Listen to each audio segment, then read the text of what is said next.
মাদারীপুরের শিবচরে পদ্মা নদীর চরগুলোতে সরকারি নিষেধাজ্ঞা অমান্য করে চলছে দেদারসে ইলিশ শিকার ও বিক্রি।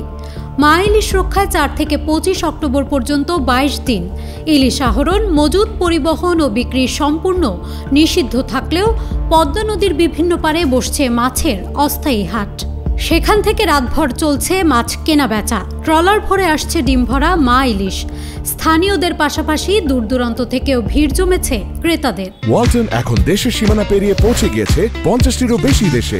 ওয়ালটন, ঘরে ঘরে, বিশ্বজুড়ে। নিষেধাজ্ঞা উপেক্ষা করেও মৌসুমী জেলেরা নদীতে নামছেন দেদারসে। প্রশাসনের টহল ও অভিযানের মধ্যেও চলছে এই অবাধ কেনাবেচা। মা ইলিশ রক্ষায় ড্রোন ও হেলিকপ্টার দিয়ে টহল চালানো হলেও ঠেকানো যাচ্ছে না অবৈধ ইলিশ আহরণ। সরজমিনে বন্দরখোলা ইউনিয়নের কাজিরসুরা এলাকার নদীর পাড় ঘুরে দেখা যায় এ যেন রাত্রিকালীন মাছের বাজার। পদ্মা নদী থেকে ট্রলারের পর ট্রলার আসছে ইলিশ ভরে। ক্রেতারা দামাদামি করে কিনে নিচ্ছেন মা ইলিশ।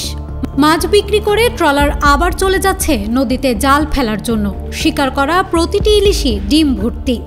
ডিম ছাড়ার আগেই ধরা পড়ছে জেলেদের পাতা জালে।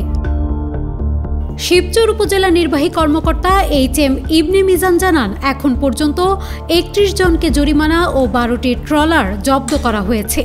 তবে জনবল সংকটের কারণে অভিযান পরিচালনায় কিছুটা বেগ পেতে হচ্ছে বলে জানান এই কর্মকর্তা। তবু নিষেধাজ্ঞা বাস্তবায়নে অভিযান অব্যাহত থাকবে বলে জানিয়েছেন তিনি।